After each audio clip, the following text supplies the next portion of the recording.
podríamos incorporarle una media móvil, ¿cierto? Una media móvil. Entonces aquí ya tenemos el componente AR y aquí tenemos el componente MA, ¿cierto? Dentro de ese modelo. Y esta partecita que tengo aquí sería la inclusión del componente autorregresivo de orden 1, y aquí le estaría incorporando la media móvil, el moving average, ¿cierto?, de orden 1. Pero, y digamos, bueno, nosotros podríamos decir, ahí termina un modelo ARIMA. Esto lo podríamos llamar técnicamente un modelo ARMA. Técnicamente es un modelo ARMA, y por favor, miren cómo lo voy a denominar. Se va a llamar un ARMA 1,0,1. ¿Por qué se llama un ARMA 1,01? O podríamos llamarlo, incluso lo podríamos llamar ARIMA. De hecho, podríamos llamarlo un ARIMA 1,01. Entonces, este primer 1 es el del esquema autorregresivo. Entonces, este 1 que coloco aquí obedece al componente AR. ¿De acuerdo? El 1 final corresponde al componente de media móvil, es decir, este componente que tengo acá. Y este 0 corresponde al grado de diferenciación de la serie. Es el grado de diferenciación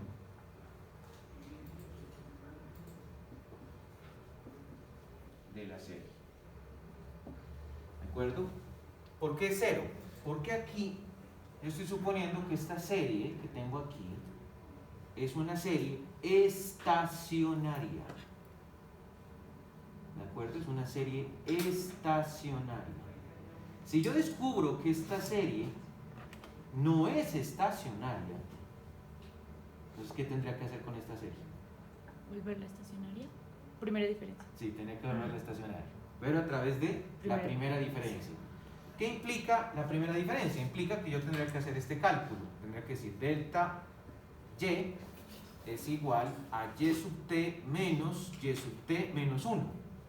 Y esto implicaría que delta y, o sea, si y sub t es una serie no estacionaria, entonces yo entendería que diferenciándola una vez, la primera diferencia se volvería estacionaria. Lo que implicaría que yo puedo reformular este modelo y plantear lo siguiente. Podría decir ahora, delta y sub t, que sería la serie diferenciada, es igual a beta 0 más beta 1 y sub t menos 1 más beta 2 e sub t menos 1 más mu sub t. Este modelo que tengo ahora se podría definir como un modelo ARIMA 1 por componente autorregresivo que tiene aquí,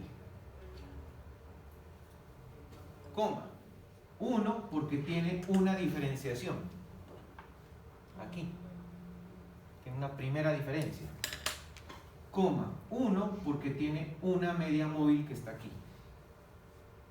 ¿De acuerdo? Entonces, por ejemplo, si en algún momento determinado se les dice a ustedes, oiga, elabore por ejemplo, punto del examen, elabore un modelo ARIMA, ¿cierto? 2,1,5, técnicamente usted ya tendría que saber qué es lo que tiene que hacer con ese modelo. ¿De acuerdo? Entonces, por ejemplo, primera cosa, tendría que tener dos componentes autorregresivos. Yo tendría que tener una y sub t menos 1 y una y sub t menos 2. Si me voy a la media móvil, tendría que tener 5 elementos de media móvil. E sub t menos 1, E sub t menos 2, E sub t menos 3, E sub t menos 4, E sub t menos 5. Y me dice, hay que diferenciarla una vez. ¿Se comprende? Entonces, a ustedes, después de este curso, ya no les van a decir, haga ese modelo de allá, no, le van a decir, formule un ARIMA 215. Usted ya tendría que tener en su cabeza claro qué es lo que tiene que hacer. ¿De acuerdo? Ahora, cuando usted haga el resultado de una investigación, usted dice, ah, listo, después de ensayo y error, porque esto es ensayo y error, entonces usted llega a un modelo y dice, ah, mi modelo fue un modelo ARIMA, qué sé yo, 1,2,1. Ese fue el resultado de la investigación. Esto es el proceso generador de datos, básicamente. ¿De acuerdo? Lo que estamos tratando de descifrar es el proceso generador de datos. Ahora, teóricamente hablando, y digamos, hasta aquí llega la parte estadística, teóricamente hablando, los economistas a estos modelos, digamos, le tienen cierta prevención.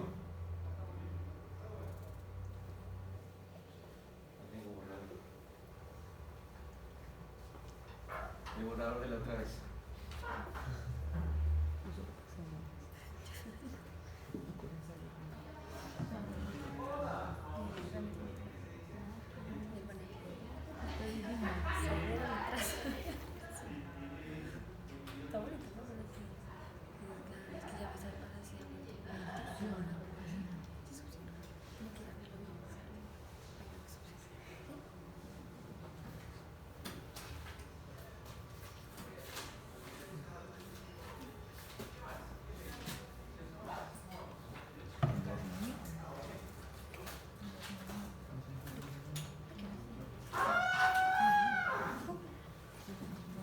Ok, entonces,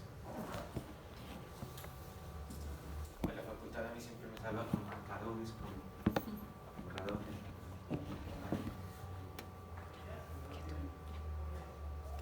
Los economistas, cuando abordan los fenómenos económicos, fundamentalmente utilizan modelos. Es la primera premisa, ¿de acuerdo? Entonces, por ejemplo, si regresáramos un poco en el pasado, a la manera de Back to the Future, digamos, bueno, podría yo revisar una relación que es ciertamente compleja entre dos tipos de variables. Yo podría decir, por ejemplo, que unemployment rate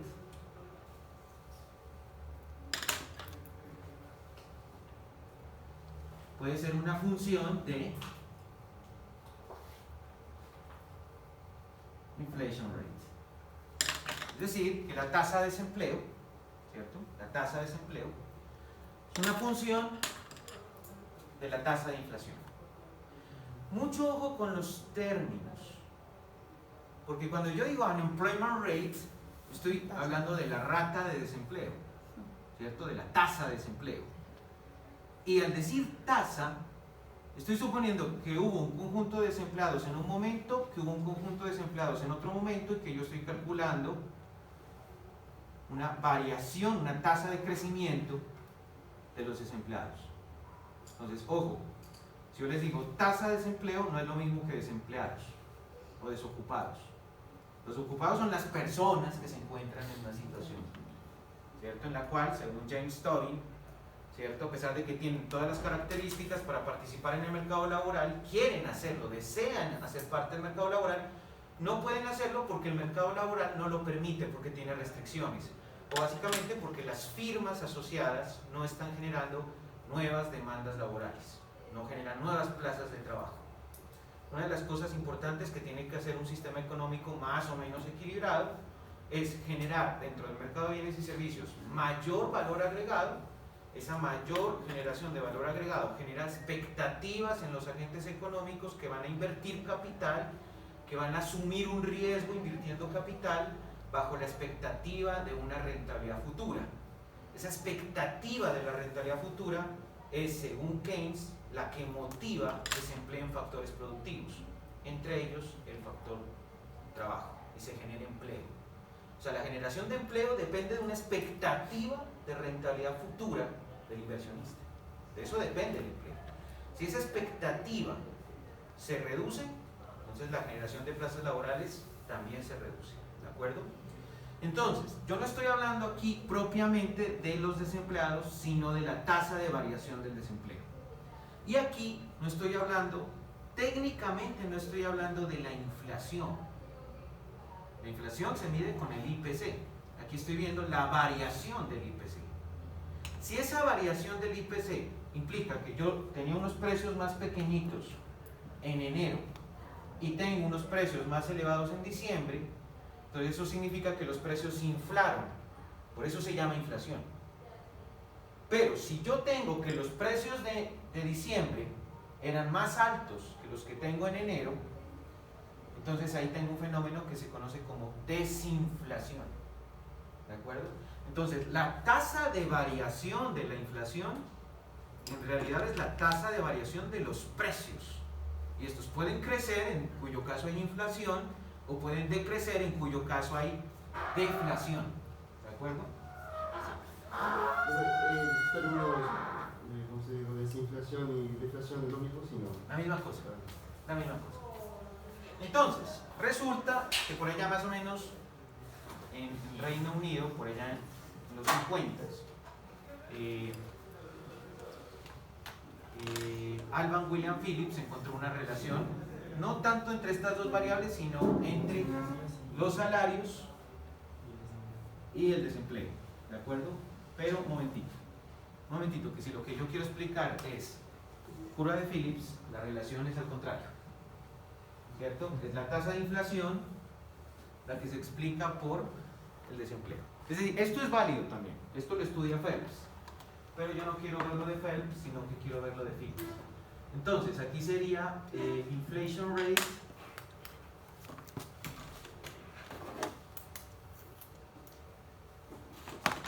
like a function of unemployment rate.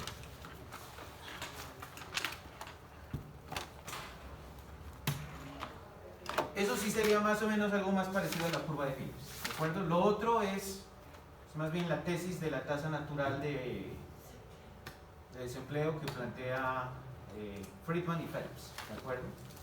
Esa es más o menos como de los 70. Entonces, básicamente, cuando Phillips hizo el estudio, que ese es un estudio que generalmente todo el mundo habla de la curva de Phillips, pero nadie se ha leído el artículo original. Si ustedes quieren ese artículo original, yo lo tengo. Y es cortico, de hecho, pero sí está en inglés. Ese documento establece una cosa, que es que Phillips a lo largo de ese documento toma unas tasas de desempleo y unas tasas de inflación para Estados Unidos, para Reino Unido, y él hace unas relaciones, unas correlaciones, se saca unas regresiones, así como quien dice a ver qué pasa.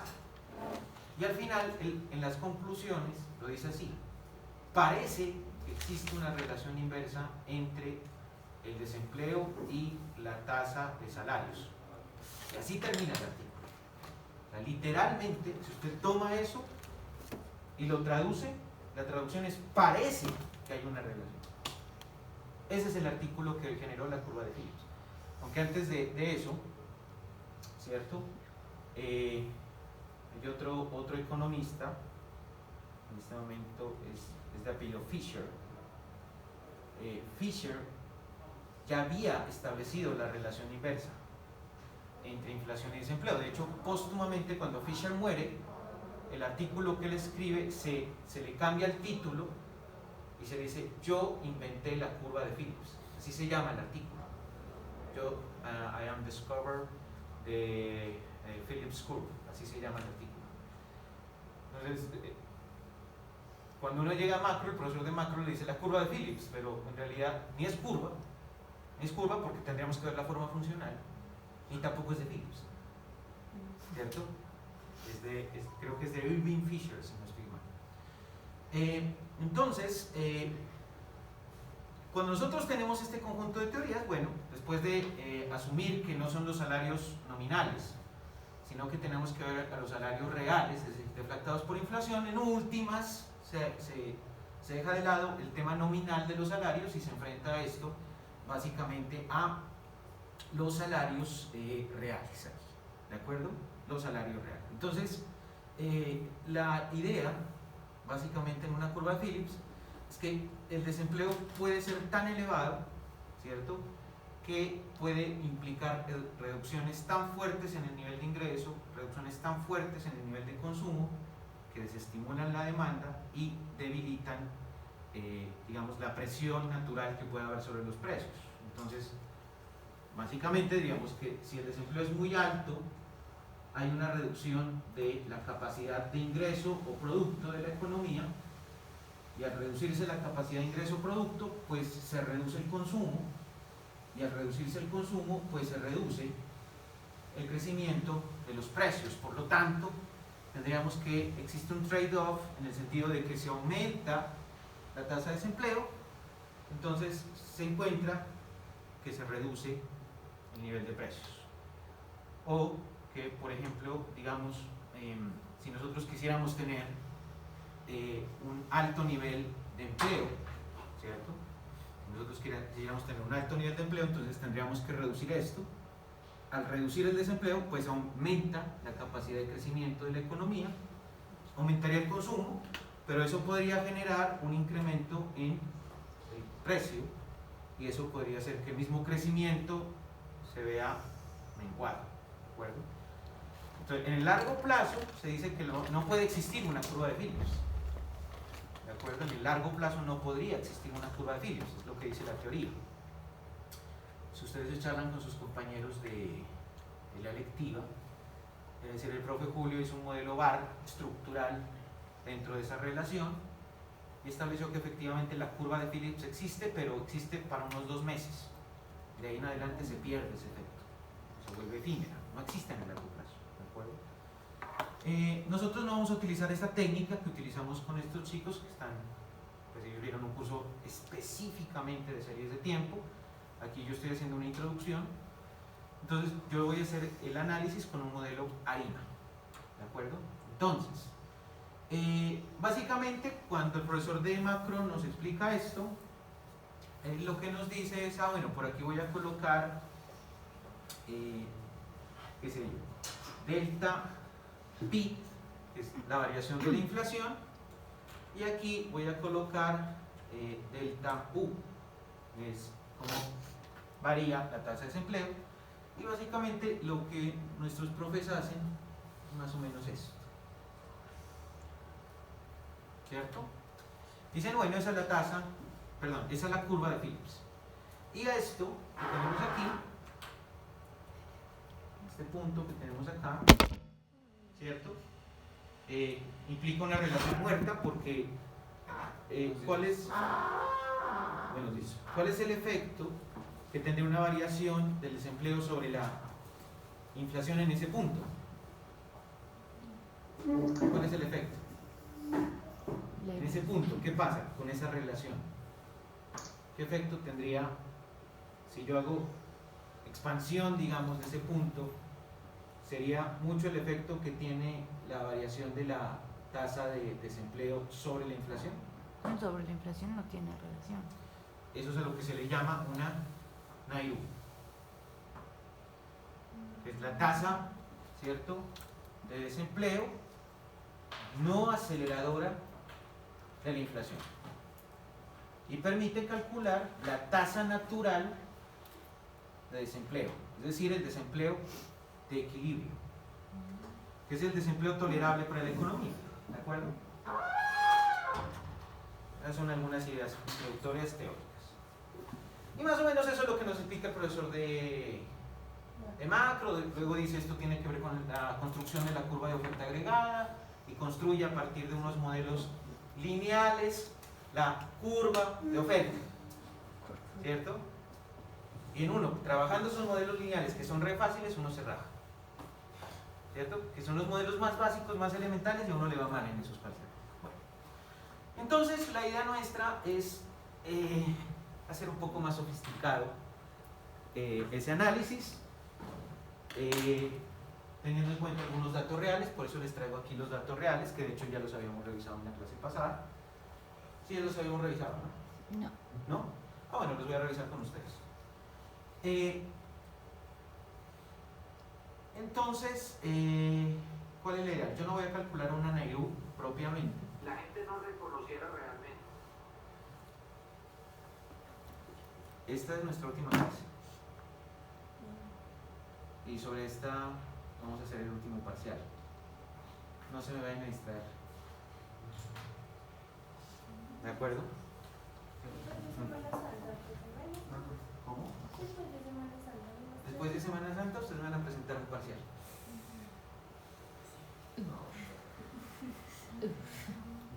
Listo. Entonces, ¿en dónde entra el modelo Arimax? ¿En dónde entra? El modelo Arimax entra aquí.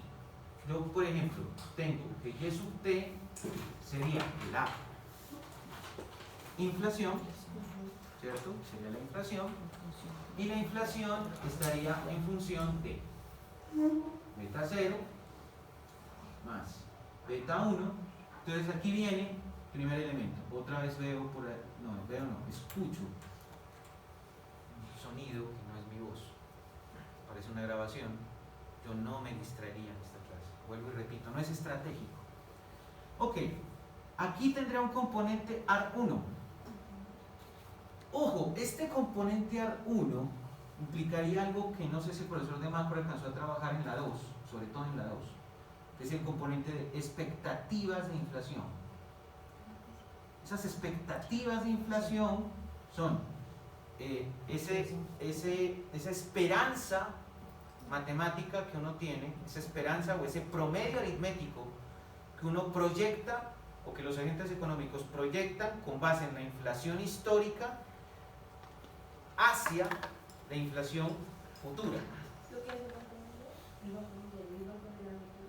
Bueno, el Banco de la República se fija una meta de inflación que es del 3%, con una desviación hacia arriba, una desviación hacia abajo, por eso queda entre 2 y 4. De eso tuvo que hablarles el profe de monetario. ¿Ustedes vieron monetario? No hemos visto. Con el de macro. El de macro tuvo que haber hablado de estas cosas. Sí, El de macro tuvo que haber dicho una desviación hacia arriba, entonces máxima inflación en Colombia 4. Una desviación hacia abajo mínima 2. La medida de largo plazo, la inflación objetivo de largo plazo, el esquema de inflación targeting de largo plazo es la inflación en 3. Eso lo tuvieron que haber visto ya sea con Marco o con Iván. Uno de los dos tuvieron que haber visto eso, ¿cierto? Entonces, ellos le dicen, listo, esa es la inflación de largo plazo que define el Banco Central, pero los agentes económicos se forman sus propias expectativas. Entonces, por ejemplo, los agentes económicos saben que la inflación se vuelve alta en diciembre, porque básicamente el efecto octubre, noviembre, diciembre incrementa la demanda de bienes y servicios, hay más demanda, crecen los precios, pero los agentes económicos saben que la inflación cae en enero. Como saben que ese es un evento estacional y ya se empiezan a adaptar a ese comportamiento estacional, entonces se forman expectativas en diciembre de lo que va a pasar con la inflación en enero. Esa no es la del Banco de la República, es la de los agentes económicos. ¿Listo? Esa es la expectativa de inflación. ¿Cómo la podemos capturar econométricamente? A través de un AR1, por ejemplo. Pero puede ser que no sea suficiente un AR1, puede ser que tenga que ser un AR2, un AR3, porque yo no sé si los agentes económicos definen la inflación esperada únicamente en la inflación inmediatamente anterior, es decir, la efectiva. Puede ser que para hacer una expectativa de inflación de lo que va a suceder el próximo mes, los agentes económicos tengan en cuenta lo que ha venido pasando en los últimos 2 años. Eso significaría que tendría que tener elementos autorregresivos si estoy trabajando con datos mensuales de 2 años, 24 meses. 24 retardos. ¿Cierto? Entonces tendría que haber 24 retardos. ¿De acuerdo?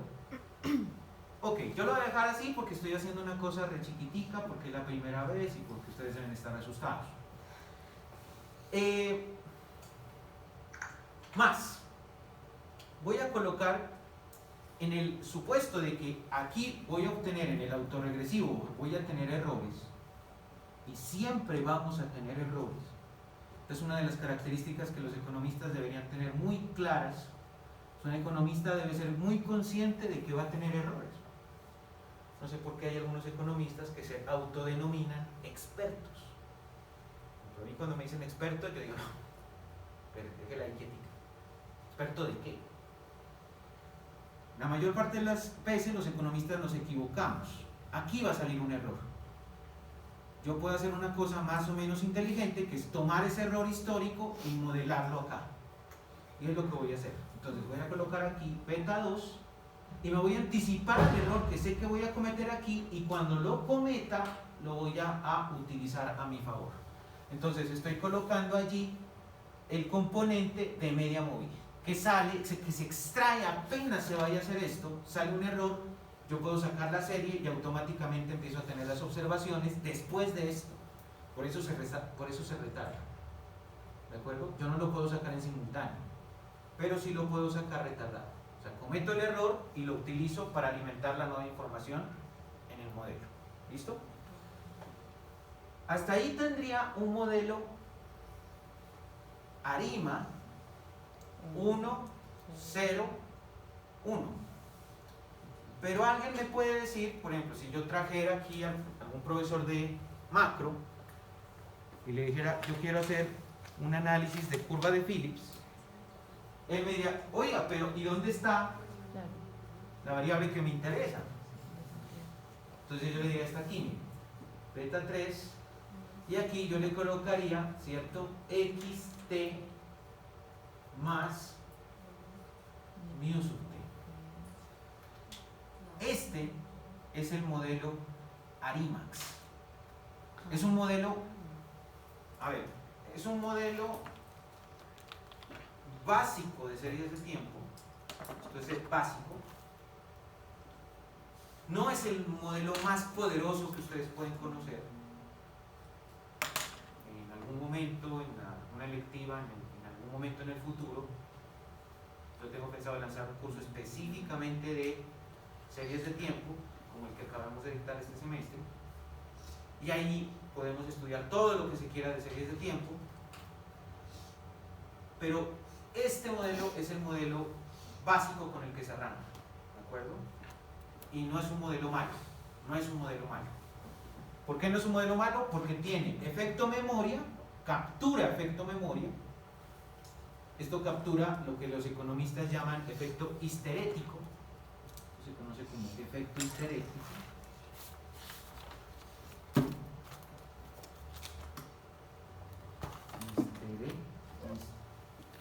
Histerético. Tengo una duda sobre la tilde. Histerético. Histerético. ¿Va en la primera o en la segunda? En la segunda, ¿cierto? Sí. Histerético. Sí. Entonces, el efecto histerético es ese efecto memoria de cómo la serie se está explicando por su propia historia de corto plazo. Esto se le llama la memoria, este es un multiplicador de memoria de corto plazo. ¿De acuerdo? Importante, muy importante. Segundo, aquí a este beta 2, ¿cierto? Se le coloca como un efecto de innovación. ¿Por qué? Porque estos errores que yo voy cometiendo se están dando porque yo no estoy observando ciertos fenómenos que pueden suscitarse, que pueden ser de naturaleza económica o que pueden ser de naturaleza social o que pueden ser de naturaleza idiosincrática, que puede ser observable o que puede ser no observable, puede ser un error que yo no haya especificado en el modelo o puede ser algo que haya sucedido de forma inesperada y que sucedió. A estos términos se les conoce como los innovations. En macroeconometría a esto se le conoce como innovations. Ustedes los vieron con otro nombre. Ustedes los vieron con el nombre de externalidades. ¿De acuerdo? Ustedes lo vieron como externalidades. Sobre todo el profe de micro tuvo que haberles hablado de las externalidades. Decía, el ejemplo típico, hay una empresa, está produciendo, pero produce contaminación. Y la contaminación no la estaba viendo. Eso es una externalidad. Aquí las externalidades las llamamos innovations, pero esto es más un vocablo que usted utiliza en macroeconometría. ¿De acuerdo? Macroeconometría. Listo. Y aquí usted ya tiene la parte teórica, la parte del primer curso. En esto nos gastamos un semestre, muchachos. ¿Cierto? Entonces, este modelo es ventajoso. Esta es la parte teórica. Teórica o determinística. Usted tiene un modelo que sí, yo le estoy diciendo y podrá parecer un poco contradictorio porque esta es la última clase y este se supone que es uno de los modelos más avanzados que vamos a ver, pero en realidad es un modelo básico. Este modelo es un modelo que, a pesar de que es básico, es un modelo bastante completo, porque primero, reúne la parte teórica que nos interesa como economistas y reúne la parte, ¿cierto?, ateórica, estadística, que nos interesa comprender desde el punto de vista estadístico, para integrar estos dos elementos y poder dar explicación satisfactoria a este elemento que tengo acá. ¿De acuerdo? ¿Algunas restricciones? Estoy suponiendo que este modelo es lineal. Podría no ser. Podría no ser. ¿De acuerdo? De todas maneras, ustedes ya saben cómo aplicar pruebas para revisar si un modelo es o no es lineal. Eso ya no lo voy a trabajar. ¿De acuerdo? Entonces la idea es que hagamos primero un modelo ARIMA, después hagamos un modelo ARIMAX. ¿De acuerdo? Ahora, para llegar a estos modelos, lo primero que tengo que hacer es revisar dos cosas. Una primera, estacionariedad, y una segunda, quiebre estructural. ¿De acuerdo? Entonces, para hacer ese modelo, yo tengo que abordar el problema ubicando dos cosas. Primera, estacionariedad, y segundo, quiebre estructural. ¿Qué sabemos sobre estacionariedad? ¿Qué es lo que podría hacer? ¿Qué me recomiendan que haga? Para evaluarla, ¿Perdón? para ver si hay estacionalidad, Sí. pues primero un gráfico. Listo. Gráfico. ¿Qué más? Es otro gráfico. Este es el gráfico básico, después sigue otro gráfico. Correlograma. Correlograma, correcto. Estas dos herramientas son buenas, pero tienen un problema. Son intuitivas, son subjetivas. No me sirven. Pueden servirme como para cuando yo voy a presentar estos resultados y que no sea molesto presentar un poco de matemáticas, cosas que nadie va a entender. ¿De acuerdo? Entonces yo ya sé que resolví, ya sé que tengo bien el modelo, entonces presento esto para que me entienda, qué sé yo, desde el profe más sofisticado al profe menos sofisticado, ¿cierto? O que me entienda un estudiante de tercer semestre o que me entienda uno de noveno, ¿de acuerdo? Listo. Pero ¿qué es lo que sin lugar a dudas tengo que aplicar aquí? Prueba de Dickey-Fuller. Entonces, Dickey-Fuller aumentada, prueba DFA, ¿de acuerdo? Eso es lo primero que voy a hacer. Y si yo quiero hacer un modelo ARIMAX, tendría que hacerlo sobre desempleo y también tendría que hacerlo sobre inflación. Tengo las series, vamos a hacerlo. ¿Listo? Entonces voy a tomar estos datos. Primera observación relevante.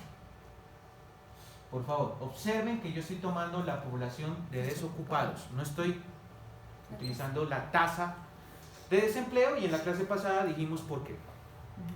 Segundo, no estoy tomando la variación del IPC, estoy tomando el IPC. En cuyo caso utilizará, digamos que la tasa de desocupados y la variación del IPC ya estaría como mal, ¿no? Desde un principio. Sí. A menos que tú me justifiques por qué estás tomando la variación. Si tú me dices, profe, el IPC es no estacionario, pero su variación es estacionaria, entonces es correcto. Ah, ok. ¿De acuerdo? Pero Entonces, ahí ya no sería, ya no estaríamos hablando de un modelo ARIMA 111, porque ya tiene una primera diferencia en la Sí. naturaleza de la serie. a lo primero que le voy a pegar es al orden de diferenciación. Arranco por allí. Es decir, no voy a hacer todavía, no voy a establecer que el modelo va a tener un AR1 o un MA1, no. Lo primero con lo que arranco, porque eso no lo sé. Yo no sé cuál es el proceso generador de datos. Lo que sí sé es que tengo que mirar si estas series son estacionarias. Y eso me va a dar el orden de diferenciación. Cuando yo sepa el orden de diferenciación, ya voy a saber si aquí es 0, o si aquí es 1, o si aquí es 2. Voy a empezar atacando esta parte de aquí. ¿Listo? Entonces, atención, voy a Esta base de datos se llama curva de Phillips. Yo voy a trabajar con Ibius porque si me pongo a programar, que lo tengo programado en R, me demoraría, no me alcanza el tiempo, o sea, no me va a alcanzar el tiempo. Entonces lo voy a trabajar en Ibius, es más rápido. Entonces, simplemente lo que voy a hacer es importar esta base de datos al programa. Siguiente, ojo con este detalle, ¿no? Siguiente, tengo que programar aquí la estructura. Entonces aquí le voy a dar date regular frequency y aquí le voy a decir frecuencia. Estos datos son mensuales, ¿cierto? Entonces le voy a decir monthly y aquí me dice cuando arrancan, le voy a decir arrancan en 2001 y esto me genera esta serie aquí que tengo. Si se dieron cuenta, aquí me generó esta serie. Le voy a decir finish, aquí le voy a decir que no y tengo los datos. Entonces, nosotros ya habíamos hecho esto en la clase pasada. Por favor, recordemos algunas de las conclusiones de la clase pasada. ¿Qué pasa con la serie de desocupados? ¿Tiene raíz unitaria o no tiene raíz unitaria? Sí. Desocupados tiene raíz unitaria. Por lo tanto, debe diferenciarse. Entonces, eso ya me da la claridad, ¿cierto?, de que para esa serie yo no puedo tener un componente 0 en la diferenciación. No lo puedo tener. Espero que sea 1. ¿De acuerdo? Si se me vuelve 2, ya empieza a perder, o sea, tiene sentido estadístico, pero no tiene sentido económico, porque sería la variación de la variación. Entonces, ¿qué es la variación de la variación en economía? No tiene sentido. Y recuérdenme qué pasó con el IPC. Ese no lo hicimos, profe. ¿Y no lo hicieron ustedes? ¿De verdad? ¿A lo bien están esperando que lo hagan? Profe, pero es que se pasa de la forma. Ok, está bien. Listo, no tengo problema. Entonces voy a hacer la de desocupados para recordar. Esta es la serie. Por favor, voy a hacer súper rápido en esta parte, mucha atención. ¿Listo? Me voy a ir aquí a View. Voy a hacer mi gráfico, le doy Graph, le doy OK. Tengo la gráfica. Y me doy cuenta de un detalle. Esta vaina tiene estacionalidad, tengo que quitarla. Entonces, primero que todo, primer tratamiento es desestacionalizarla. Entonces, voy a hacer doble clic, proc, me voy a ir aquí a Seasonal Adjustment, le voy a decir Census X13, le voy a decir aquí Output y le voy a decir aquí que necesito el Seasonal Adjustment, ¿cierto? El D11. Le doy OK. Y ahora voy a revisar la serie sin ese componente que sería desocupados de 11. Le doy doble clic, voy a decir View, voy a decir Graficar, voy a decir OK y tengo la serie sin el componente estacional, es decir, aquí he desestacionalizado. ¿De acuerdo? A mí me interesa salir de ese componente porque ese componente me está generando un ruido periódico. A mí no me interesa explicar el componente estacional, a mí me interesa explicar el fenómeno. Bueno, es cierto, a alguien le puede interesar conocer y predecir el comportamiento estacional. Sí, eso se puede hacer, ¿de acuerdo? Pero teóricamente en este modelo no lo voy a hacer porque se me va a complicar si no desestacionalizo. Listo. Observaciones. Esta serie aparentemente es estable en medio y en varianza. No. Aparentemente no. Listo. Vamos a hacer el análisis del correlograma. Entonces, View, correlograma, primer nivel, y podemos ver que existe un patrón de declive, un algoritmo de declive, que me está diciendo, oiga, esa vaina es no estacionaria. Me empieza a confirmar la intuición del gráfico pasado, pero repito, son gráficos, no es una prueba fuerte. Entonces vamos a la Dickey-Fuller. Entonces me voy a View, ¿cierto? Unirod TETS, me voy al TETS estándar, le digo Dickey-Fuller aumentada, primer nivel, le voy a colocar aquí con tendencia e intercepto y le voy a decir OK. Y me da en la estadística Tau, que ya expliqué en la clase pasada, que no voy a volver a explicar, un valor de probabilidad que es superior al 5% y que por lo tanto me dice que no puedo rechazar la hipótesis nula que dice que los desocupados desestacionalizados, ¿cierto? Tienen raíz unitaria. Entonces, concluyo que existe una raíz unitaria, existe una random walk, ¿cierto? La serie es una serie que no es estacionaria, no me sirve así como está. Entonces, lo que tendría que hacer es diferenciarla, es decir, crear este operador para esa serie. Pero ojo, ¿que ese operador para qué serie lo estoy construyendo? ¿Para X o para Y? Para Y, pero desestacionalizado. ¿Para X o para Y? ¿Cuál es Y en el modelo de curva de Phillips? La inflación. Ah, entonces para X.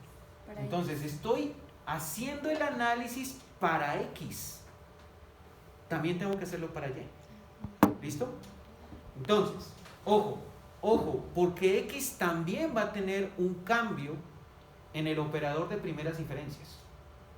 O sea, lo que me está diciendo esto es que X, que la habíamos modelado aquí, la borré, eso lo borré.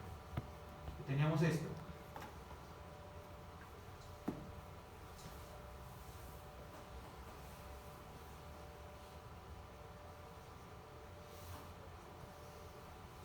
Esta X, que yo la había presumido como estacionaria, resulta que no es estacionaria. Entonces yo tengo que modificarlo. Es decir, el análisis de estacionalidad aplica tanto para Y como para X. Entonces, váyase usted al semestre pasado y revise la clase de econometría que le está dictando el profesor. Sí, profe, usted no diferenció nunca. Si no diferenció, está mal. ¿Cierto? Profe, Sí. una pregunta. Aquí lo que hacemos es desestacionalizar la serie, ¿no? La serie ya está desestacionalizada ya. O sea, ya hicimos eso. Por ejemplo, si tenemos un componente más claro, pues del ciclo, también tenemos que quitar ese componente. O sea, tenemos que quitar cualquier componente que sea claro. Bueno, el ciclo generalmente no se quita, la tendencia tampoco se quita. El problema que generalmente sí nos genera un ruido es la estacionalidad cuando existe. Y generalmente existe con datos que puedan ser semanales o datos que puedan ser mensuales o incluso con datos que puedan ser trimestrales. Con anuales ya no pasa eso. ¿De acuerdo? Entonces, ese generalmente es el único que quitamos.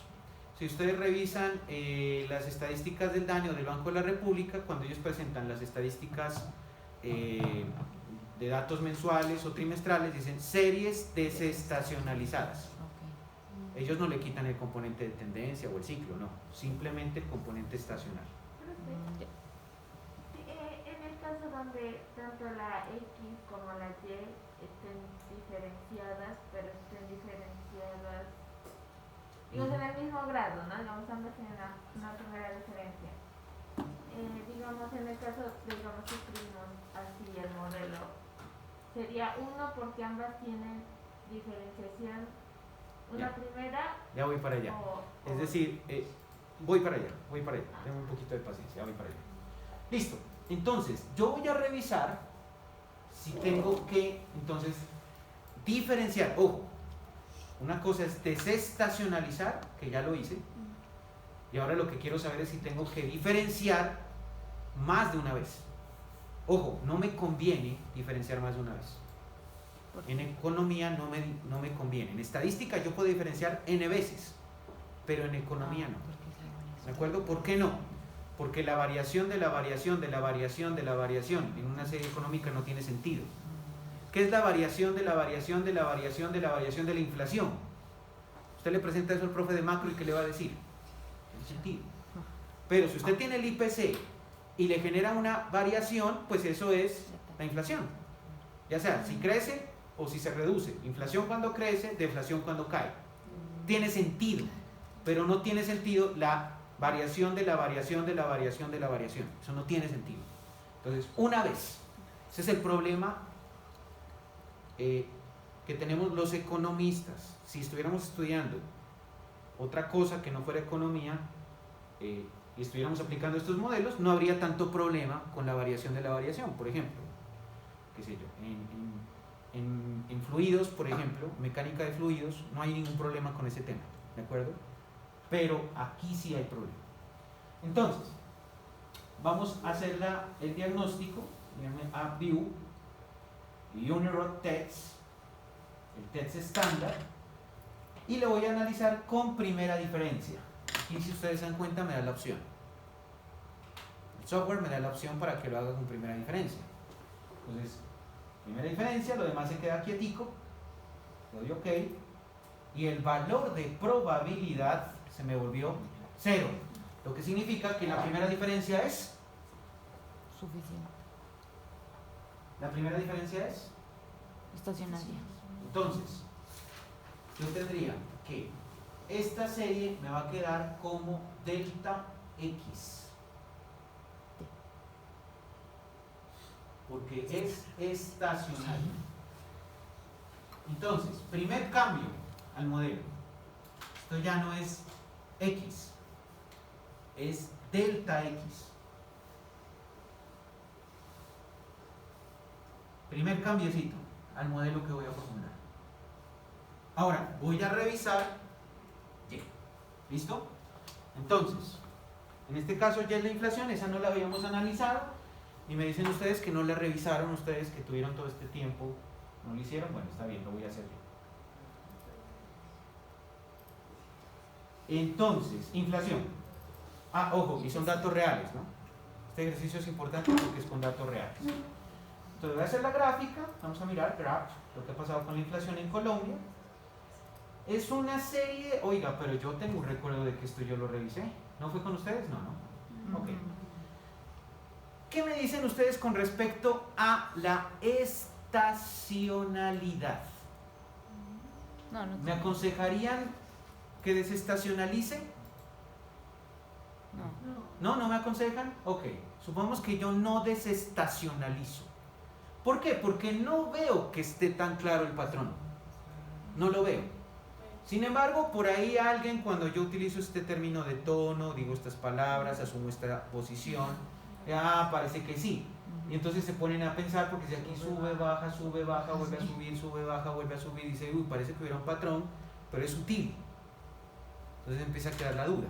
Dice, ¿desestacionalizo o no desestacionalizo? Entonces, ¿cómo salgo de dudas? Salgo de dudas. Bueno, primera cosa, miro correlograma. Entonces, si miro el correlograma y encuentro que el algoritmo de declive tiene un comportamiento periódico, o sea que es un algoritmo de declive, pero a pesar de que este declive tiene picos en los que sube y vuelve a caer, picos en los que sube y vuelve a caer, picos en los que sube y vuelve a caer, pero cada vez con menor intensidad, entonces sospecho que tengo que desestacionalizar. Vamos a ver, correlograma, primer nivel, ok. Entonces, aparentemente no tengo picos. Es un algoritmo de declive, cae. No tendría aparentemente que desestacionalizar, aparentemente. ¿De acuerdo? Sin embargo, ¿qué conclusión puedo obtener de ese algoritmo de declive? Que no hay estacionariedad. Que no hay estacionariedad. ¿De acuerdo? No se vayan a confundir entre estacionalidad y estacionariedad. ¿Listo? Hay que tener muy claro eso. Listo, le doy X a esto.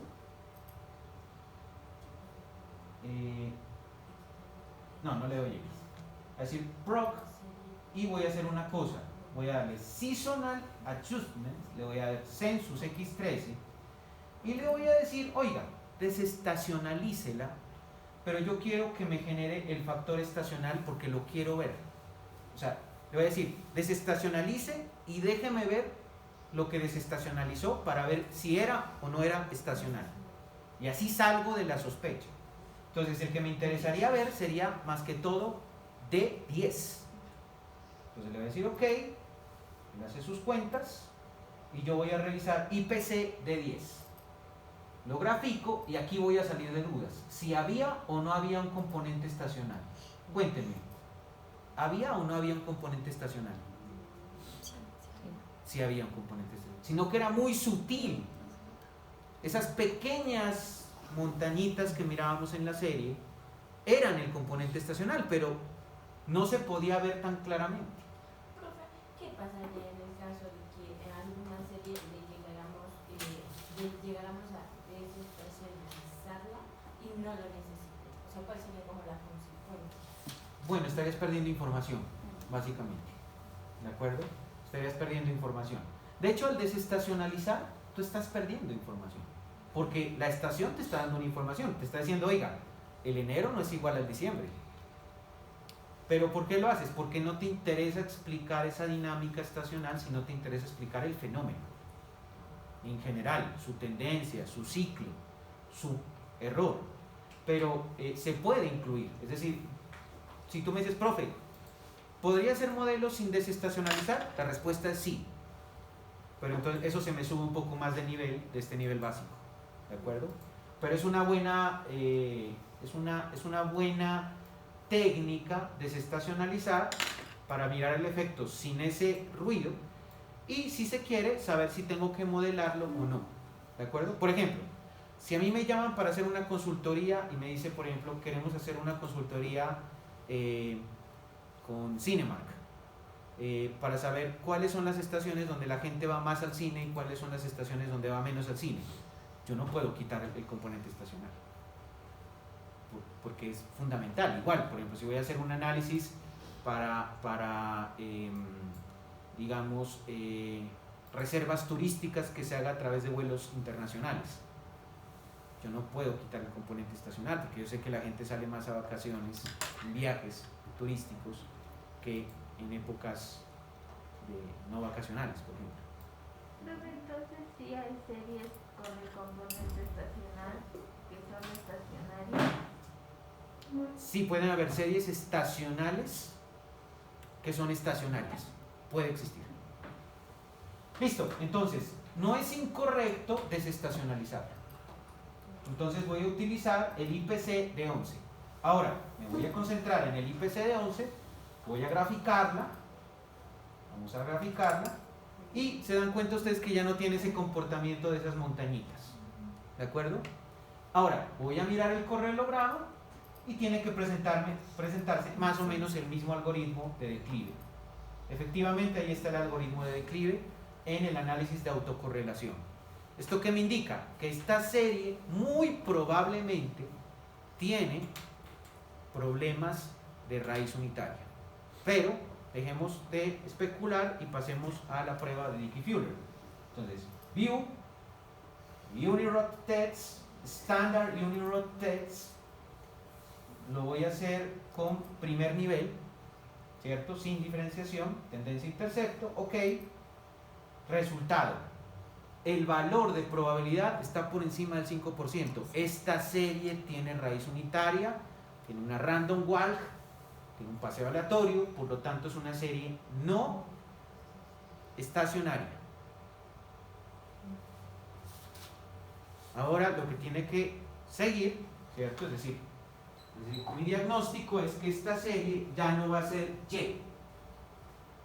Lo que espero es que sea solamente delta Y. ¿De acuerdo? Espero que el problema se solucione con una diferenciación. Es decir, con este procedimiento. Entonces, voy a decir nuevamente, vivo. Por favor, mucho ojo con lo que voy a hacer en este momento, porque voy a hacer una prueba de la serie. ¿De acuerdo? Entonces, le voy a decir aquí, Unirod Test, Standard Unirod Test, le hago primera diferencia, tendencia intercepto, lo demás queda ok, le doy ok, y ojo, valor de probabilidad 0. Entonces, ¿qué me está diciendo ese análisis? Que con primera diferencia ya se está. El modelo le va a cambiar a esto. ¿Sí me entiende? Entonces aquí, variación de los desocupados en función de variación del IPC. Si alguien me dice, ¿por qué colocó variaciones? Primera diferencia. ¿Por qué? Raíz unitaria. ¿Por qué? Tenía que volver a la serie estacionaria. Entonces, aquí estoy, es como si me devolviera la econometría 1 en la última clase. La primera clase, la primera vez que nos vimos, yo les dije, esto es la econometría y estas son las fases y esto es especificación. Última clase, ¿cierto? No van a ver en un buen tiempo. Yo sé que van a extrañar. Y vuelvo sobre la especificación y les digo, la especificación no solamente es teoría, es cómo estoy manejando mis datos. Esto tiene que ser una delta Y. Preguntas que me hacen los estudiantes. Profe, ¿a esto se lo puede volver logarítmico? Sí lo puede volver logarítmico, pero antes de la transformación de primera diferencia, porque la transformación de primera diferencia le podría dar datos negativos, porque es una variación, y si usted pretende sacarle logaritmo a un negativo, no le va a dar nada. Entonces, la suavización logarítmica es más o menos parecida a la suavización exponencial que vimos con los filtros, y la haría antes de revisar estacionalidad. Entonces es una decisión que usted puede tomar. Dice usted, yo quiero revisar elasticidades. Entonces si quiere revisar elasticidades, lo primero que hace es volver logarítmica a las series. Después hace los testeos de primera diferencia. ¿De acuerdo? Entonces, ya sé que es un modelo que va a tener aquí primera diferencia y primera diferencia aquí. Como la que me define el arima es esta de aquí y dice una diferenciación, entonces ahora sí ya tengo más o menos claro que aquí va un 1. Ahí ya sé que va un 1. Ahora, lo que no sé es qué es lo que va por acá. ¿De acuerdo? Ya es a eso hacia lo que voy a apuntar en este momento. Entonces, aquí voy a hacer una comprobación. Voy a generar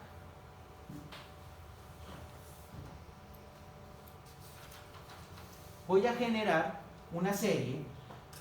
No la voy a utilizar, pero la voy a utilizar es como comparar. Es decir, no la voy a utilizar dentro del modelo, pero la voy a generar para revisar que esta serie es una serie que es estacionaria. ¿De acuerdo? Entonces le voy a decir dy, la voy a llamar dy y voy a decir dy es igual a, ojo, miren el comando, d paréntesis y cierro. Esa es una primera diferencia armada. ¿Cuál es el problema de esta serie de y? Que no se puede destruir la primera diferencia después de hacer esto. Entonces es incorrecto parametrizar el modelo con las series creadas de esta manera. Yo les voy a enseñar cómo se hace. ¿Listo? Pero lo voy a hacer para que puedan ver la corrección. Entonces creo la serie. Aquí no se llama y. Aquí se llama bueno, yo la puedo llamar dy, puedo decir eso es igual a la primera diferencia de esta serie de IPC. IPC, ojo, esto era IPC, un momentito, IPC de 11, desestacionalizada. ¿De acuerdo? Entonces la saco allí, ahí ya la creo. Darle X acá y aquí la tengo. Esta es la serie. Pierdo una observación porque estoy sacando primeras diferencias. La voy a graficar y miren el gráfico, las cosas que no vimos. Ese es el gráfico. Entonces, uno podría decir, ¿es estable en media? Uno podría decir, bueno, supongamos que es estable en media. ¿Es estable en varianza? Uno terminaría diciendo que no, ¿cierto? Uno terminaría diciendo que no, pero sabemos que sí es estacionario. ¿De acuerdo? Entonces fíjense que el análisis gráfico puede ser muy subjetivo. Voy a mirar el correlograma. Voy a decirle correlograma, doy OK. Ahí lo hago a primer nivel, porque si lo hago con primera diferencia, estaría sacando la primera diferencia de la primera diferencia. O sea que tengo que hacerlo a primer nivel allí. ¿De acuerdo? Entonces le doy OK. Y miren, ¿cierto? Que a pesar de que aquí hay un pequeño algoritmo de declive, mírenlo, ese se pierde después. Y esto que tengo acá resulta ser estadísticamente más importante que estos algoritmos de declive que tengo por lo menos hasta la observación 10. ¿De acuerdo? Esto ya me va dando una intuición. Ahorita les voy a explicar esa intuición. Ok. Entonces, la serie ha sido diferenciada. Le voy a aplicar Standard Union Test. Aquí ya no tendría que diferenciarla, sino colocarla a nivel porque es la serie diferenciada. Digo OK y ahí tengo el resultado, ¿cierto? Que revisamos. Ahora, ¿qué problema tenemos aquí? ¿Qué problema tenemos aquí? Yo les dije, una preocupación a la que nos vamos a enfrentar es, por un lado, la estacionariedad y la segunda preocupación es el quiebre estructural, es el breakpoint. Y esa preocupación yo la tenía desde que miré la gráfica por primera vez. Porque si yo voy a la data original del IPC y la grafico, esta es la data original, bueno, no, en esta no veo quiebre estructural, en esta no habría problema. Pero si reviso la de desocupados, en realidad era la de desocupados. No sé dónde están desocupados. Ahí está. Listo. Desocupados. Y le doy graph a la serie original, me aparece esto que aparece acá. Y esto me dice, oiga, aquí pasó algo. Y eso yo no lo puedo obviar. Ahora, eso es a lo que se le llama un quiebre estructural. Entonces, atención, ¿cómo se examina si existe quiebre estructural? El análisis del quiebre estructural se hace así. Por favor, mucha atención porque lo alcanzo a hacer solamente una vez. Quick Estimate Equation, voy a colocar sobre la serie original, desocupados, voy a colocar un autorregresivo. Voy a colocar desocupados, paréntesis, menos 1. Voy a hacer esto que sería un autorregresivo para desocupados. ¿Listo? Hago ese modelo, le doy aceptar, obtengo este primer modelo que me va a servir para hacer el testeo de quiebre estructural. ¿Cómo se hace ese testeo? Fundamentalmente se hace a través de la prueba de Kusun. Vamos a revisar. Entonces nos vamos a View, vamos a Stability Diagnostics y aquí voy a irme a Recursive Estimates. Dice Ordinary Least Squared Only. A esa opción. ¿De acuerdo? Le doy clic allí y ahí voy a escoger residuales recursivos. ¿De acuerdo? Esta es una variante de Kusun. Residuales recursivos. Le voy a decir OK y eso me va a generar esta gráfica. En esta gráfica yo tengo graficados los residuos del modelo AR1 sin correcciones. Si en esta gráfica yo tengo que hay varios puntos que superan las franjas de confianza dentro de las cuales debe oscilar el residuo, eso significa que tengo quiebre estructural. Entonces, aquí estoy seguro de que esta serie, esta es la serie de desocupados, la serie de desocupados tiene breakpoints, tiene varios breakpoints. Entonces, problema, porque esta serie probablemente tenga breakpoints.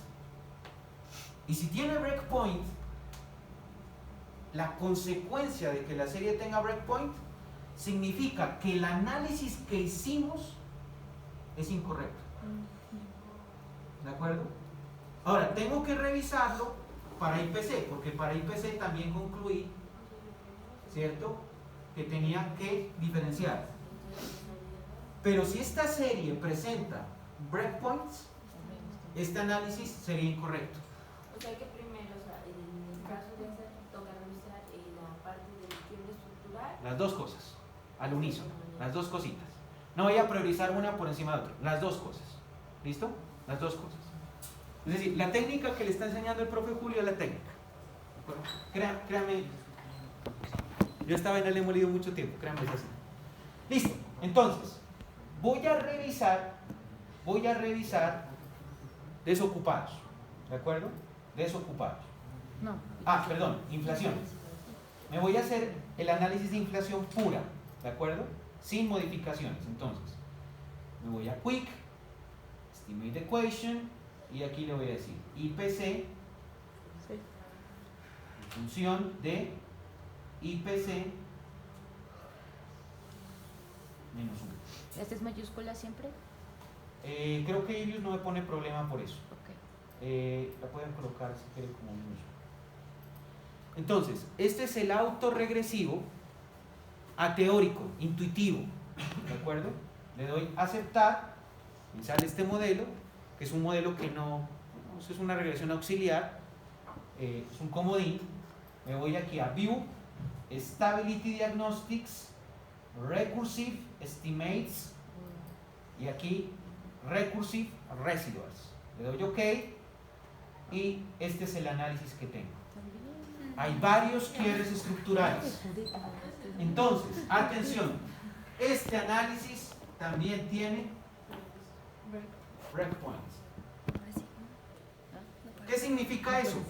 Esto significa que para estar seguros de que estamos haciendo bien el análisis, tengo que utilizar un segundo testeo de raíz unitaria. Ya hicimos uno, ahora toca volver a hacer otro. Ya les voy a explicar cómo se hace. Atención. Entonces, doy X acá, chao acá, chao acá. Por eso les decía que en esta clase no se me pueden distraer. Ok, me voy a desocupados. Nuevamente me voy a desocupados, pero esta vez me voy a desocupados desestacionalizada. ¿De acuerdo? Esta es la serie desestacionalizada. La voy a graficar para que la recuerden. Esta es la serie de desocupados desestacionalizada. Fíjense la variante que hay en este nuevo testeo que voy a hacer. Voy a colocar View, Unirotate y voy a colocar la segunda opción que dice Breakpoint Unirotate.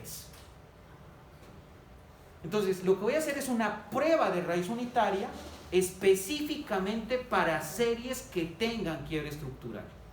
Y este es el análisis definitivo. ¿Listo? Entonces le voy a decir OK y me dice, ¿lo hago a primer nivel? Sí, hágalo a primer nivel.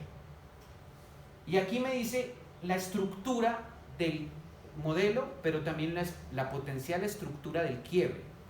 Para hacer una prueba fuerte, yo le voy a colocar aquí tendencia intercepto, y en el quiebre, que es el breakpoint, también le voy a colocar tendencia intercepto. Le voy a hacer el análisis más riguroso que pueda hacer. ¿Listo? Sobre todo porque ya estoy hablando de datos reales.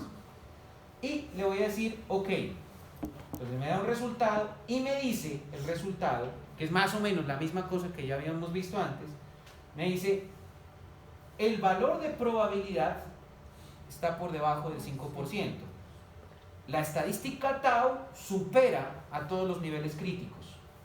Por lo tanto, esta serie tiene, ojo, esta serie original con desestacionalización no tiene raíz unitaria, pero con análisis de breakpoint. Entonces fíjense cómo me cambia la conclusión, porque si lo hago el análisis sin breakpoint, yo digo la serie de desocupados, Sí. tendría que diferenciarla, pero si no tuviese breakpoint. Si tiene breakpoint, tengo que hacer el testeo de raíz unitaria con breakpoint y me dice, la conclusión me dice aquí, desocupados, desestacionalizada, tiene una raíz unitaria, valor de probabilidad menor al 5. ¿Necesito diferenciarla? Entonces, esta serie no se diferencia. Entonces, conclusión, esta serie se queda en X, tranquila. Entonces, vuelvo nuevamente aquí y digo, esta serie me queda como XT.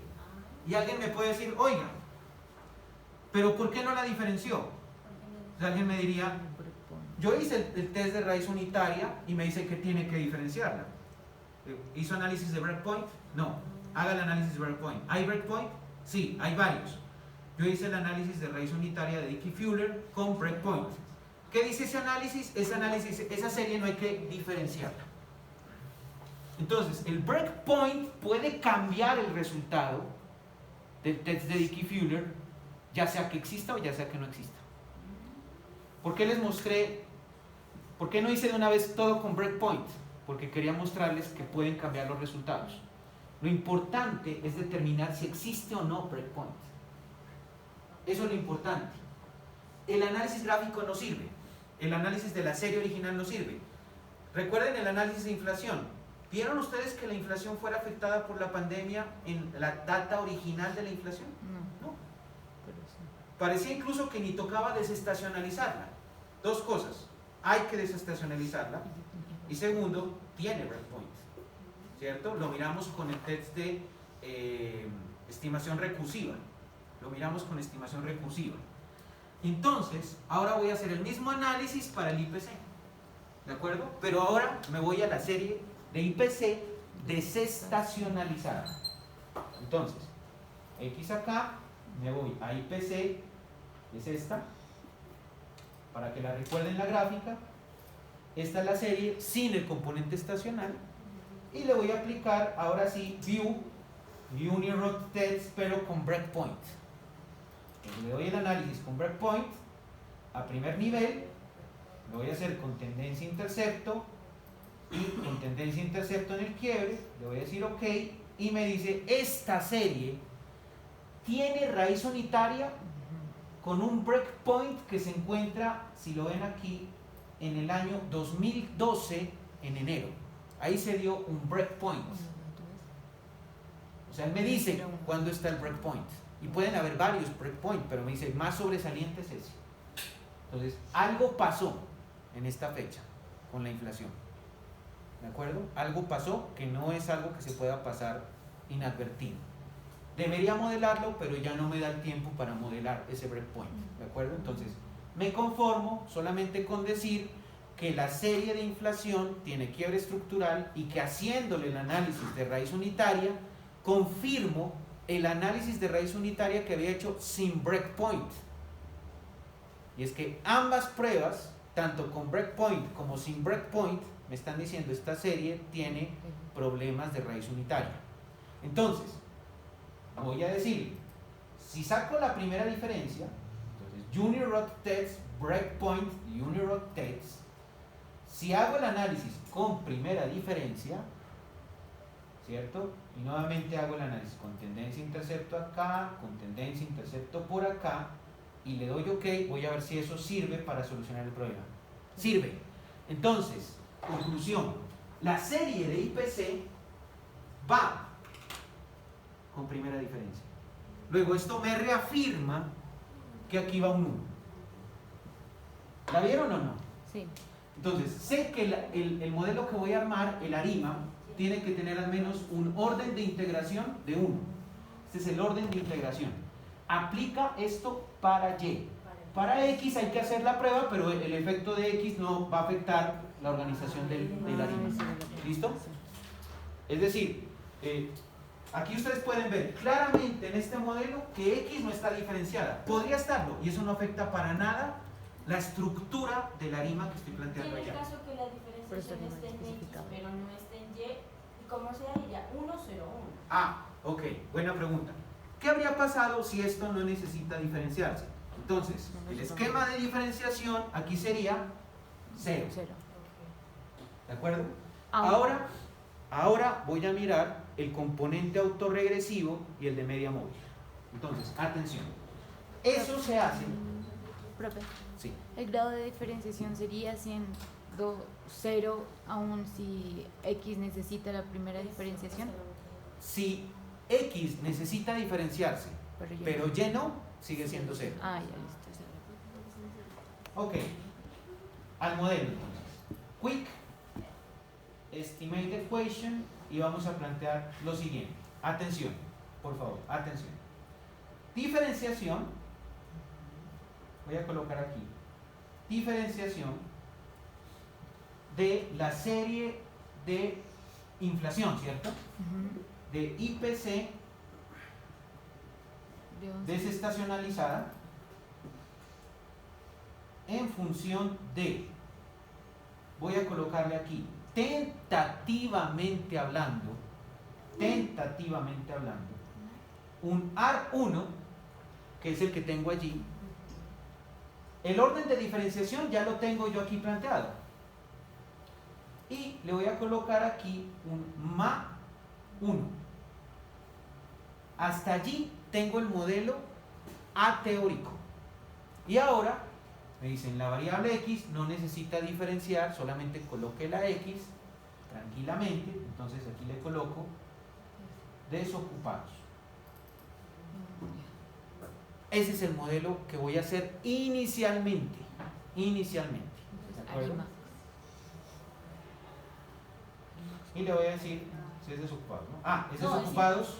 Es IPC, porque desocupados es X, ¿no? Y Por eso. No, Sí, mentiras. está. Es desocupados desestacionalizada. ¿Qué me decían? El componente AR1, esto aplica en IBIUS, no en ERE. En ERE consulten el script que se llama Time Series, ahí yo explico cómo se hace eso. Pero en ERE, el AR1 es esto. Esto es el AR1 en ERE, perdón, en IBIUS. Con tanto software. Esto es en IBIUS. En IBIUS esto se llama MA1. ¿La vieron? Sí. Listo. Entonces, aquí ya tengo el autorregresivo, aquí tengo el moving average y aquí tengo la serie de desocupados desestacionalizada. ¿Quiere decir que este es el modelo bueno? No, porque si bien tengo yo claro que aquí va un 1, el AR y el MA los estoy colocando por intuición. ¿Cómo sé cuáles son los que tienen que ir? Hay una opción en ERE que se llama autoarima. El autoarima le hace todas las simulaciones en este mundo que sean posibles y le dice, el mejor modelo es este. Y le dice, tiene que colocar un AR2 y un MA3. Usted dice, ah, listo, ya, pues lo dijo ERE, entonces como es ateórico, ya, ERE lo resuelve. Habían varias razones de por qué yo me cambié de ERE a IBIUS. Yo no quería que ustedes todavía aprendan a hacer trampa en ERE, sino que supieran el proceso interno de Bob Jenkins. Y eso sí lo puedo hacer más fácilmente en IBIUS. Entonces, aceptar. Ese es el modelo. Y fíjese que no es un mal modelo. No es un mal modelo, ¿por qué? Primero, todos los componentes que estoy introduciendo, todos son estadísticamente significativos. Sin embargo, el R2 sí es bajo, es del 27.51%. Es bajo para una serie de tiempo en donde yo puedo pedir una capacidad predictiva del 90%, por ejemplo. Es muy bajo. ¿De acuerdo? La otra cosa es que, bueno, aquí me aparece sigma Q. No se preocupen por sigma Q. Esto es simplemente un algoritmo que calcula IBIUS, pero eso no les va a afectar mucho. Lo que nos interesa es básicamente que los esquemas AR, los esquemas MA sean significativos. Eso sí nos interesa. Y nos interesa que la variable X cumpla con la restricción teórica que debe tener. Entonces, si me regreso a este modelo tiene una restricción teórica. Y es que, ¿cuál es el efecto de los desocupados sobre la tasa de inflación? Entonces, aquí hay una restricción en términos de beta 3. Beta 3 tiene que ser, si suponemos que hay curva de Phillips, debe ser negativa. ¿Sí o no? Si yo voy a revisar lo que me dicen los datos en Colombia, esa relación efectivamente es negativa. O sea que sí hay una curva de Phillips, ¿de acuerdo? Pero observe el parámetro. Es menos 0.0000. ¿Qué es? Yo no podría decir que la curva de Phillips es una cosa súper fuerte en Colombia, es una cosa tan débil que casi no existe.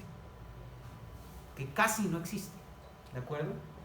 Ahora, vamos a revisar el componente ateórico. Entonces, atención, me voy a ir a la opción View, me voy a Residual Diagnostics. Me voy a Residual Diagnostics. Y me voy a ir al análisis del correlograma Q.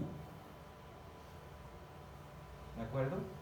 Entonces, atención. Allí me va a generar por defecto un número de retardos. Yo le voy a decir OK. Y me genera este autocorrelograma. Entonces, atención. Esta autocorrelación que tengo, esta correlación parcial, me va a dar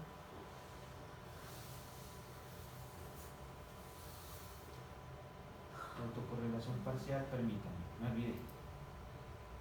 Pero, permítanme, yo lo reviso acá en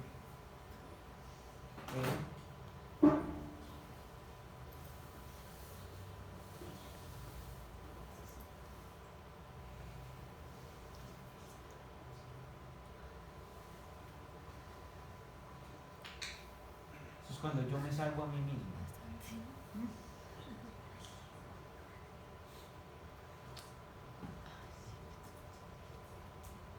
Este yo les recomiendo que lo revisen porque este está muy detallado y este es muy profesional. Listo. Entonces, mi función de autocorrelación parcial, atención, esto sí deberían apuntar, porque incluso hasta a mí se me olvida. Función de autocorrelación simple, función de autocorrelación simple, la FAS, me sirve para determinar esquemas tipo MA. Y función de autocorrelación parcial, es decir, la FAP, ¿cierto? Función de autocorrelación parcial me sirve para el esquema A. Listo, esa es la teoría. Este es mi esquema autorregresivo ayudándome a mí que no me acordaba. Listo, entonces le doy aquí X y entonces, listo, ok. Entonces, aquí tengo la función de autocorrelación parcial. Esto me sirve para determinar el esquema AR. ¿Cuándo utilizo un AR? Lastimosamente esto no se puede ampliar, ¿no? Si ustedes se ponen a revisar estos esquemitas, por favor, observen el número 3. ¿Se observan este de aquí, el 3? Sí, es así que digamos. Parece que como que intentara tocar, esas rayitas son como unos intervalos de confianza. Si se llega a tocar o se supera, hay que modelar un AR precisamente para este retardo que se esté analizando. Aquí me genera 36 retardos.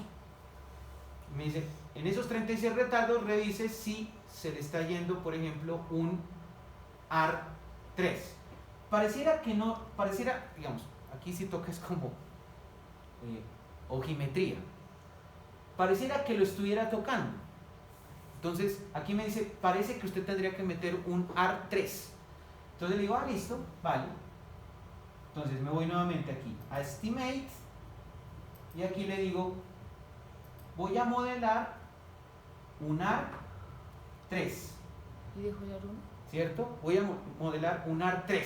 Entonces, nueva información que me está dando el software, que es potencial, y es que me está diciendo, aquí tendría que a este modelo añadirle, ¿cierto? Un más B4 Y sub T menos 3 más Y sub T. Esta es mi hipótesis, que tengo que meter este fenómeno, este Y sub T menos 3. ¿Listo? Este es el componente A.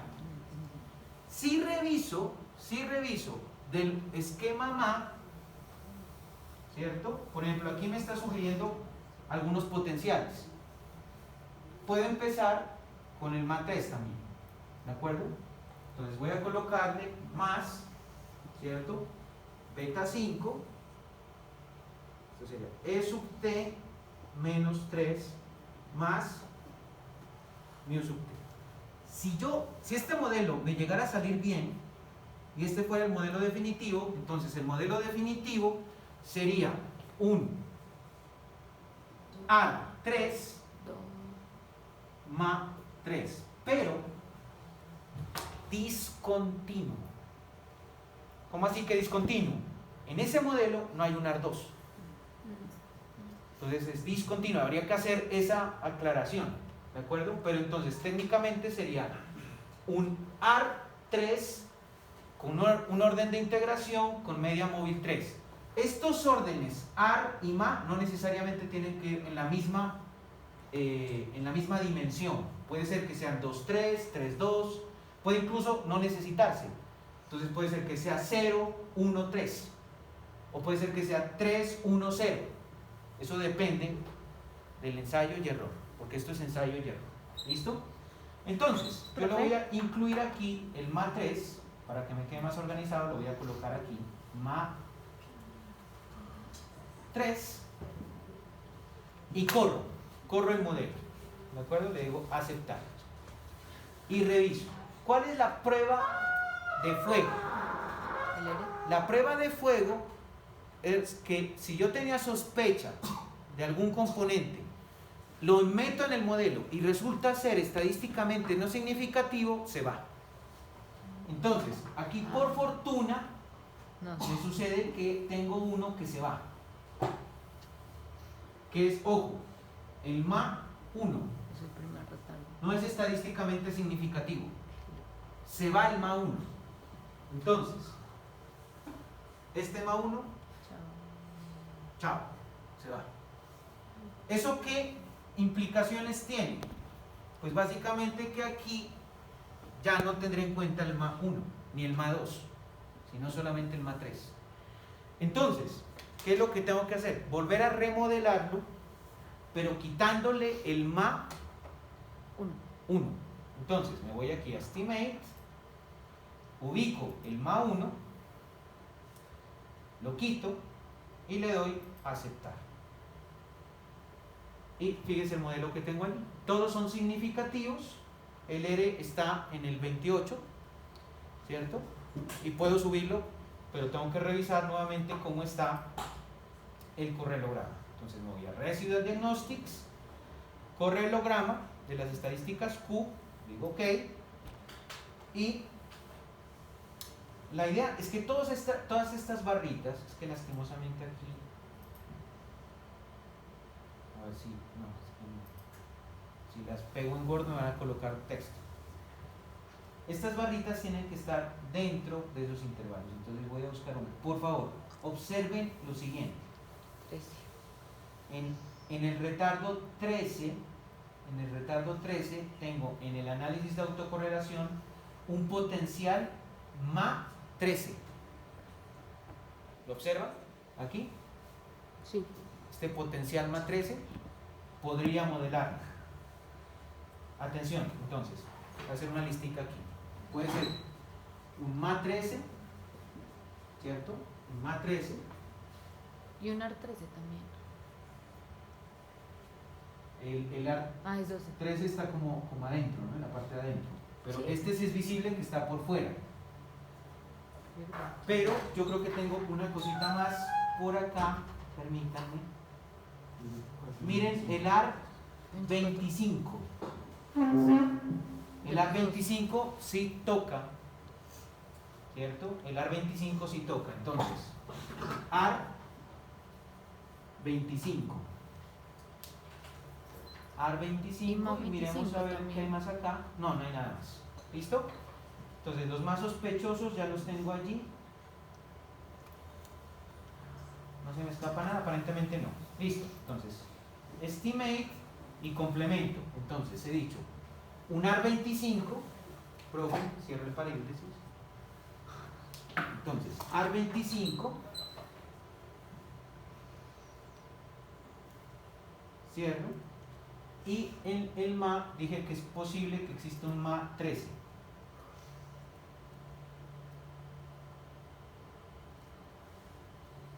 Entonces me quedaría un modelo que tendría AR 25 MA 13. Voy a decir OK. Y sigo testeando. Entonces, miren que el AR 25 fue un error, porque no es estadísticamente significativo. Sin embargo, El 13. y el MA 13 también es un error. Mire que supera la estadística del 5%, Y bajó. No, pero ¿cierto? bajó o subió. Entonces, Atención, porque aquí, ¿cómo se empieza a eliminar esto? Esto se elimina del menos significativo al más significativo. Entonces, yo no elimino al mismo tiempo el AR25 y el MA13, no. Elimino el que sea menos significativo. En este caso, el AR25. ¿De acuerdo? Entonces me voy a Estimate, le digo, este AR25, chao, te vi, le doy a aceptar, y ahí sí reviso el MA13 a ver si es que lo quito o no. Sí, tú te- Entonces, aquí ya tengo la confirmación porque me da 7%. Entonces, sé que lo tengo que quitar. Entonces, lo quito. Este es el MA13. Y confirmo que más o menos este es el modelito de curva de Phillips para Colombia. ¿De acuerdo? Este es más o menos el modelito. Ahora, ¿para qué sirven estos modelos? Básicamente estos modelos sirven para predecir. ¿De acuerdo? Entonces, voy a ir a la opción Forecasts. Y atención, cuando me voy a la opción Forecasts, él me dice, ¿usted qué es lo que quiere que yo le prediga? ¿El IPC desestacionalizado o la primera diferencia? Pues pregunto, ¿usted para qué le sirve la primera diferencia? para volver a una serie estacionaria. Sí. Y si la predice, lo que estaría teniendo es más o menos como la variación del IPC, más o menos. ¿Cierto? Pues no es propiamente la variación, pero es el cambio del IPC de un momento a otro. En realidad, más me sirve a mí es predecir el IPC. Igual, yo puedo predecir la serie y ahí le puedo sacar la tasa de variación y entonces ya tengo la variación predicha. Entonces, la predicción en eView se arma colocando la serie que quiero predecir. Esa serie aquí se va a llamar IPC D11F y le voy a decir que me haga un análisis estático, Static Forecast, ¿de acuerdo? Y le voy a decir OK. Y esta es la predicción del IPC. Aquí obtengo los indicadores, tengo el root mean squared error, el mean absolute error, mean absolute percent error, Cayley inequality coefficient, bias proportion, variance proportion, covariance proportion, del U2 coefficient y el symmetric mean. ¿De acuerdo? Esta es la predicción, pero la prueba de fuego de una predicción es enfrentar la predicción al dato real. Y eso es lo que voy a hacer a continuación. Entonces le voy a decir aquí X. No, X no. Bueno, sí. Y me voy a ir aquí al Word file. ¿Dónde está el Word file? Está acá atrás, escondido. Y entonces aquí tengo dos series. Tengo IPC predicha e IPC desestacionalizada. Estas son las dos series. Voy a decir Open, ábrala como un grupo. Ahí están las dos series. Obsérvese que la predicción, le faltan unos primeros datos. ¿Y por qué se deben esos primeros datos? Que faltan por estos dos componentes. ¿De acuerdo? Esos dos componentes me consumen grados de libertad. Y una vez yo tengo eso, entonces le puedo decir que arme la gráfica, graph, y ahí voy a graficar las dos series. La inflación en Colombia, la real, es la que se encuentra en color tomate.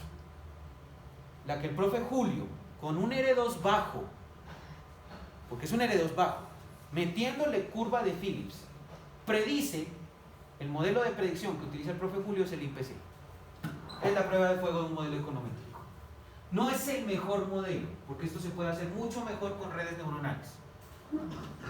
Me equivoco por aquí, este pequeñito de aquí, esta cosita chirriquitica de acá también, por aquí tengo unos errorcitos, pero si uno se va a equivocar, tiene que hacerlo con estilo, con gracia, ¿cierto?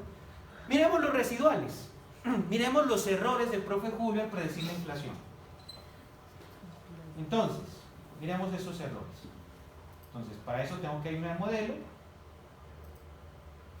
Entonces le voy a decir aquí, muéstreme los errores del profe Julio. Los errores son la estadística que está en azul. Esta es la estadística que está en azul. Como se dan cuenta, mis errores 0.4 menos 0.4. Y se supone que estos errorcitos deben estar dentro de estas banditas pequeñitas que tengo acá. ¿De acuerdo? Aquí yo podría modelar pandemia sea, podría construir una dummy, una dicotómica, para meter pandemia. De hecho, debería hacerlo. ¿Por qué? Porque este modelo tiene problemas de quiebre estructural. ¿Cuándo me di cuenta que tenía problemas de quiebre estructural? Cuando modelé desocupados e IPC y me di cuenta que las dos series tenían quiebre estructural. Luego tengo que modelar pandemia. Pero eso ya no lo voy a hacer porque ese sería un modelo Darimax. Ese no lo voy a hacer. Ese no lo alcanzo a ver. Bueno chicos, ese fue el curso básico de econometría 1 año. Si me preguntan a mí, no es suficiente. No es suficiente. Yo creería que otro año quedan ustedes full en econometría. Debilidades que tienen ustedes, yo las conozco, la parte matemática, no saben qué es máxima verosimilitud, hay algunas cosas matriciales que no pudimos trabajar y que vale la pena trabajar, es decir, uno tiene que saber que si va a trabajar, por ejemplo, un beta tiene que ser construido a partir de la inversión de x transpuesta a x, multiplicar esa inversión por x transpuesta a y, esos procesos hay que hacerlo a mano. También tienen problemas ustedes al tratar heteroscedasticidad porque no saben cómo se puede ajustar la matriz omega a la matriz de varianzas covarianza, reducir eso. También no saben resolver problemas. Si tienen hetero, ¿qué hacen? Si tienen autocorrelación, ¿qué hacen? ¿Cómo resuelven eso? Si tienen falta de normalidad, ¿qué hacen? También tendrán que revisar teoría. Ley de los grandes números es importante conocerla. Límite central, es importante conocer eso. Y de aquí en adelante, si refuerzan esos aspectos, hay varios elementos que podrían estudiar. Redes neuronales es importante manejarlo, es importante manejar software como Python, pero si usted maneja R, Python va a ser una fiesta.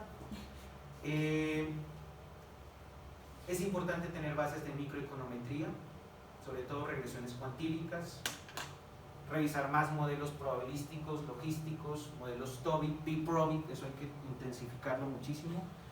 En macro, además de esto, hay que trabajar vectores autorregresivos. Vectores autorregresivos debería ser la meta de ustedes, por lo menos en pregrado. Y trabajar ecuaciones simultáneas y variables instrumentales. Con todo ese arsenal, creo yo que desde la parte instrumental tendrían unas buenas bases. Espero que este año que vieron clases conmigo hayan aprendido algo. A mí no me importa mucho el tema de la nota. Hay estudiantes que se quedan.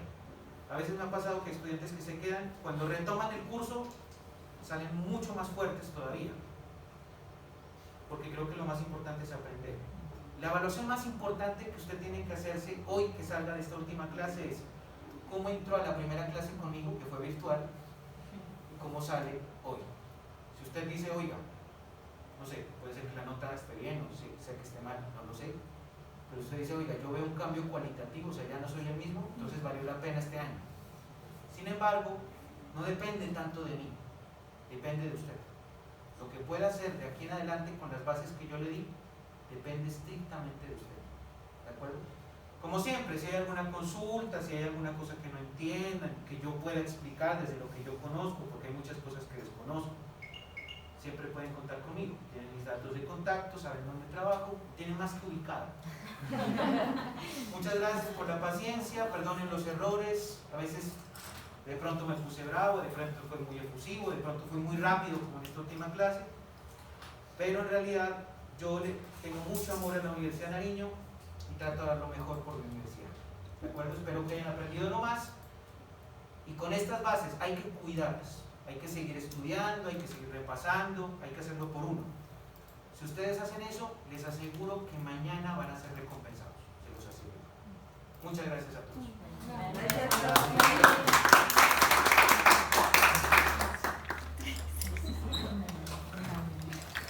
Bueno, dudas, inquietudes, tenemos 20 minutos.